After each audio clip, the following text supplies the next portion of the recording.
राधे राधे दोस्तों, ये तो हमने आपको बता रखा है। गरुड़ पुराण में भगवान विष्णु और उनके वाहन गरुड़ के बीच में बातचीत का वर्णन किया गया है।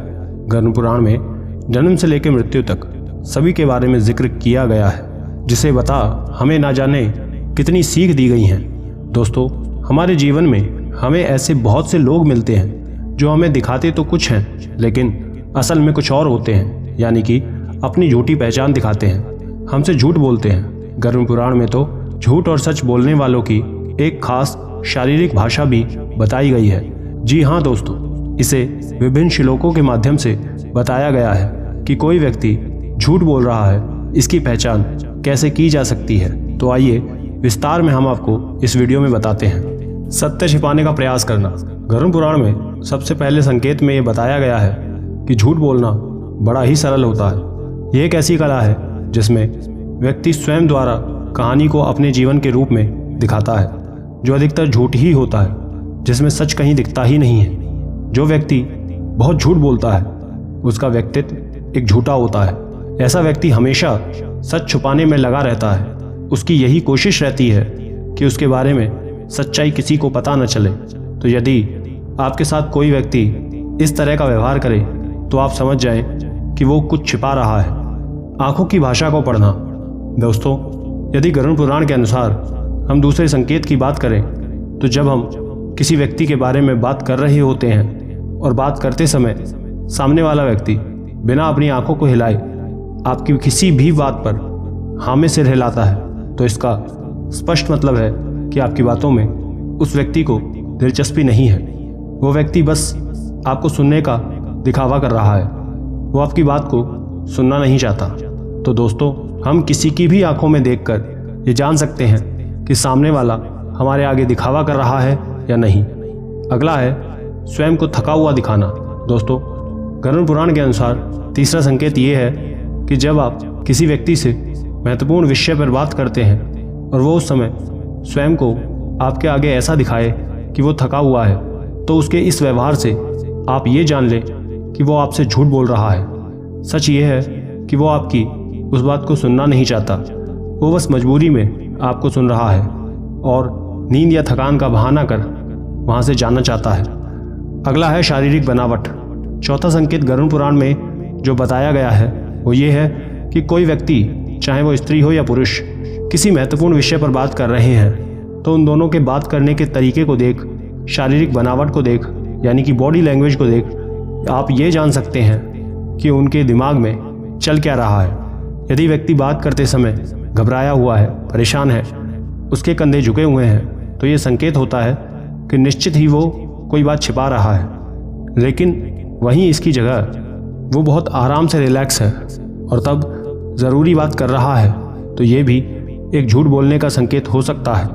इसलिए किसी भी व्यक्ति की शारीरिक बनावट आपको सच बता सकती है। शरीर के हाव भाव। अगला संकेत जो गरुड़ पुराण के अनुसार बताया गया है वो ये है, जब कुछ लोग बात करते समय अपने एक या दोनों हाथों को हिलाते हैं या फिर कुछ लोग बात करते समय अपने पैरों को हिलाते हैं, तो ये उनका एक बहुत ही सामान्य व्यवहार होता है।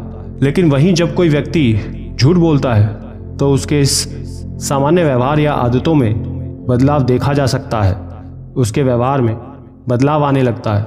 झूठ बोलने वाला व्यक्ति बहुत ज़्यादा तनाव में नज़र आता है और सामने वाले व्यक्ति से नज़रें चुराकर बात करता है। तो यदि आप किसी व्यक्ति के हाव भाव को ध्यान से देखें तो भी आप ये जान सकते हैं कि वो आपसे सच बोल रहा है या झूठ। अगला संकेत बताने से पहले आपसे छोटी सी रिक्वेस्ट, अगर आपको जानकारियाँ पसंद आती हैं तो नीचे दिए लाल रंग के सब्सक्राइब बटन को दबाकर हमारे चैनल को सब्सक्राइब जरूर करें। कमेंट में राधे राधे लिखकर हमें बताएं कि वीडियो आपको पसंद आती है। अगला ज़रूरी संकेत है अनावश्यक जल्दबाजी और प्रतिक्रिया। आखिरी संकेत दोस्तों, गरुड़ पुराण कहता है कि जब आप किसी से बात कर रहे हैं और उस समय अगर कोई व्यक्ति झूठ बोल रहा है तो वो आपत्ति जताने के रूप में प्रतिक्रिया देता है, जैसा कि वो किसी सामान्य परिस्थिति में नहीं करता है। यदि आप उस व्यक्ति में कुछ ऐसा देखते हैं तो मान लीजिए कि वो आपसे झूठ बोल रहा है। साथ ही झूठ बोलने वाले व्यक्ति की बॉडी लैंग्वेज बताती है कि वो बहुत जल्दबाजी में है, कोई भी काम जल्दी करके उस जगह से निकलना चाहता है ताकि वो लोगों के सवालों से बच सके, उसे किसी को जवाब न देना पड़े, तब ऐसे में वो वहाँ से भागने में लगा रहता है। हमारे हिंदू धर्म में धार्मिक मान्यताओं के अनुसार पेड़ पौधों के लिए कई नियम बनाए गए हैं, जिसका वर्णन शास्त्रों में किया गया है। साथ ही इस वीडियो के आखिर में हम आपको ये भी बताएंगे कि किस दिन किस योग में तुलसी के पत्तों को नहीं तोड़ना चाहिए, अन्यथा बहुत ज़्यादा पाप लगता है। हमारे हिंदू धर्म में तुलसी के पौधे को बड़ा ही पवित्र माना जाता है। हर हिंदू इनकी पूजा अवश्य करता है। हिंदू धर्म के अनुसार तुलसी के पौधे को सुख समृद्धि का प्रतीक माना जाता है। मान्यता के अनुसार नियमित रूप से तुलसी माता की पूजा करना, उन्हें जल देना, उनके पास प्रतिदिन दीपक जलाना बहुत ही शुभ माना जाता है। तुलसी माता की पूजा करने से आपके ऊपर आने वाले हर संकट तुलसी माता अपने ऊपर ले लेती है। साथ ही लक्ष्मी माता की कृपा आप पर बनी रहती है। लेकिन शास्त्रों में तुलसी को लेकर कुछ ये नियम भी बताए गए हैं कि रविवार के दिन उसे कभी तोड़ना नहीं चाहिए और ना ही उनकी पूजा करनी चाहिए। अब ऐसा क्यों, आइए इस वीडियो में पूरे विस्तार से समझते हैं। ज्योतिषाचार्यों के अनुसार जब भी हमारे हिंदू धर्म में भगवान विष्णु की पूजा की जाती है, उनके साथ तुलसी माता को भी पूजा जाता है। जब तक तुलसी माता की पूजा नहीं होती तब तक विष्णु भगवान की आराधना अधूरी मानी जाती है। ऐसा इसलिए क्योंकि तुलसी माता विष्णु भगवान की अत्यंत प्रिय है। भगवान विष्णु के भोग तक में तुलसी मैया के पत्ते को रखा जाता है। बिना उनकी पूजा के विष्णु भगवान हमारा प्रसाद ग्रहण नहीं करते हैं। इससे भगवान विष्णु बड़े प्रसन्न होते हैं। उनकी हर पूजा में तुलसी मैया को रखा जाता है। इसके अलावा देवउठनी एकादशी के दिन तुलसी और विष्णु जी के ही एक रूप शालिग्राम का विवाह कराने की भी परंपरा है।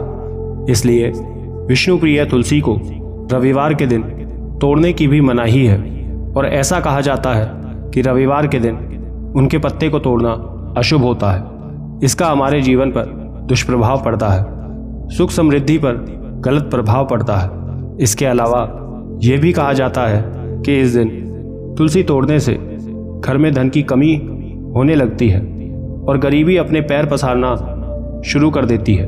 अब रविवार के दिन जल अर्पित क्यों ना करें? शास्त्रों के अनुसार रविवार के दिन कभी भी तुलसी जी के पौधे में जल नहीं देना चाहिए। मान्यताओं के अनुसार रविवार के दिन तुलसी माता भगवान विष्णु जी के लिए निर्जला व्रत रखती हैं और रविवार के दिन उन्हें जल चढ़ाने से उनका व्रत खंडित हो जाता है।